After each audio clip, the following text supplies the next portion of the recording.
everybody, it's me Beth, and today I wanted to talk about and ramble about this idea that I have for Pokemon Sun and Moon, the Rainbow Rocket arc for the anime. Now, just as a quick summation, Rainbow Rocket is the post-game kind of specialty thing in the Ultra Sun, Ultra Moon games, where it's kind of like a celebration of, hey, you get to kick all the previous evil team leaders again, because why not? And great ideas, like Giovanni manages to get all the leaders together. They're all from universes where they succeeded, and they're trying to take over Alola, and woo! Fun shenanigans. Of course, you beat them. Insert SpongeBob.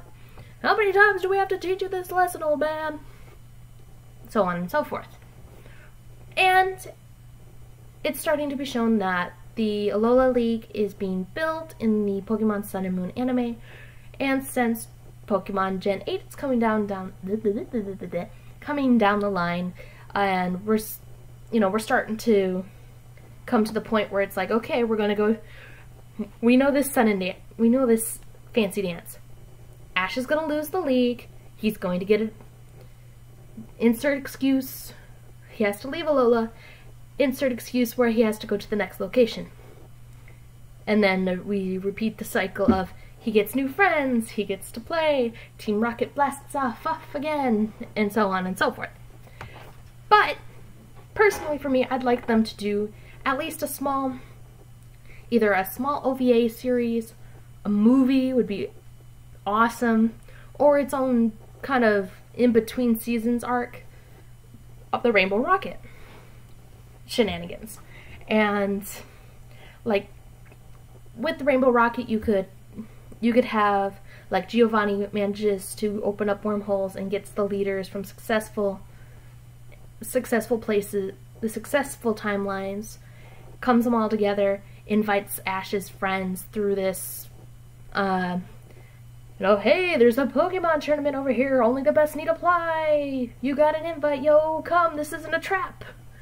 And Ash and his former companions and his new companions all gotta work together to stop the Rainbow Rocket guys from taking over Unova, summoning evil legendaries, so on and so forth.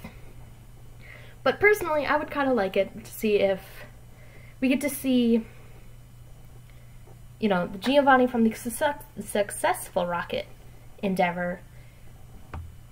Either he manages to he's manipulating all the strings, like even the other evil team leaders don't know how they got there, they don't know why they're there, all they know is that they're there, they got Master Balls with the legendary Pokemon and their team, and they don't even know how or why, and they're just like, okay, this is weird, but okay, we can work with this.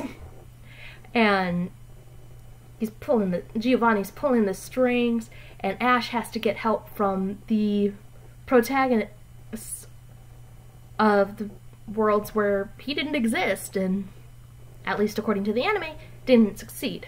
So like instead of Unova, where it's like Iris and the green-haired gym leader whose name is escaping me, Celium?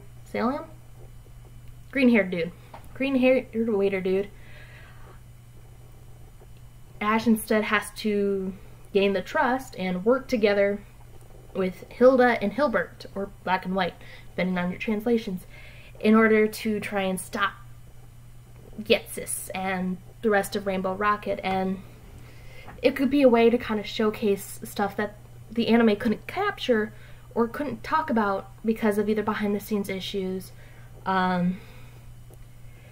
or plot reasons, or just kind of we didn't have time, the money, or the budget. So like Archie and Maxie could be wearing the Oras costumes instead of the original costumes like they do in the game and in the anime, to kind of differentiate that's like, yeah, this is a different Archie and different Maxie, hence why they can use Mega Evolutions and why they don't exactly recognize Ash, because it's like, do I know you?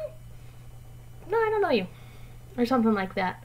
And kind of as a way to be like, yeah, we're not doing anything with we couldn't do anything with Omega Ruby Alpha Sapphire, but here's an homage. And heck, maybe the sidekick or the character that would be the main character in that realm without Ash could be Xenia. And you could help it tie in, kind of give hints or homages or something to Oras, with Xenia being that help, Hilda and Hilbert with the Unova, and Ghetsis' black and white original outfit, you know, the big overkill outfit instead of the one that he got in the Plasma 2 arc. So that way you can just kind of do all the stuff that you couldn't do in the anime for whatever reason. Now you can do it with Rainbow Rocket. Calum would be the one that showed up X and Y. And even there could even be kind of a moment between Ash and Calum being like, oh yeah, Serena's my best friend. Yeah, she kissed me. She what? She did what now? What? It's kind of that great kind of, you know, give a nice homage to the people who ship Ash and Serena. Kind of that goofy moment there. You could also have the protagonist, the male protagonist in Diamond and Pearl. I believe his name is Pearl. Again, name escapes me. But you could have him show up. You could have Brandon or Xenia show up for the Alpha Sapphire. You know, for the Magma Aqua debacle. You got Galactic with the male protagonist, or Emerald, but then Emerald's kind of tap dancing in the realm of the Pokemon special manga, and you really don't want to get into that rabbit hole because then people are going to be like, yo, Game Freak, where's my anime on the Adventures manga? Come on, man, it's right there, it's already written, come on. I want my game, I want to see Yellow, I want to see Best Girl Yellow. But I digress. And then with like the original Rocket, you could have Leaf. And kind of hype up Leaf because, hey, she's also in Smash Brothers. It all ties together. Hey! And whatnot.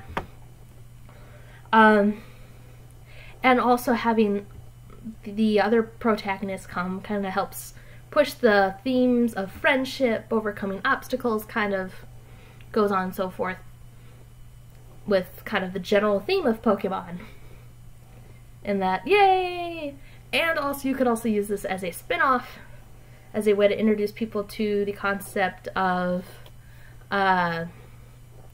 spin-off series. So like, if people get really excited about Oras, Archie, and Maxie, then you could be like, oh yeah, BT Dubs, we're actually going to be doing an Omega Ruby we'll be doing those guys in a new series where we get to do all the fun stuff with the Pokemon that we couldn't catch, you know, or hey, we're gonna go back to Unova, baby. Oh, movies are a wonderful medium. Like, we'll do a movie about this, or we'll do a movie about Unova and what happened before Ash showed up. Kind of low-key retcon Hilda and Hilbert into there and be like, oh yeah, yeah, they were busy, yeah, they defeated Ghetsis the first time, and then, they had to go find N, and they couldn't find N, and then Ash found N, and then N was friends. And then, you know, you can kind of see a post Unova thing being like, oh yeah, BT Dubs, ah, or something like that, I don't know. I don't follow the anime as well as most people do, so it's kind of like here, there, everywhere, why not? But yeah, that's kind of my main excited feeling focus ideas for the Pokemon Sun, Moon, Rainbow Rocket anime arc. And I'd love to hear your guys' thoughts. Would you like to see a Rainbow Rocket arc done? What would you want to see in it? Would you want to see like new teams? Would you like to see that? Would you be like me and be totally on board for it, especially if they kind of made Guzma like the first big bad and he was a boss that you kind of had to, like, he kicks, like, I don't know, he defeats Ash barely and then throws him into a wormhole, and he ends up meeting like the other protagonists, and that's how he meets the protagonist, and then Guzma realizes he's getting played like a puppet, and he's like, your boy's not cool with this, and then he comes and helps, and redemption, da-da-da-da, sorta. I don't know. Just framing that up there.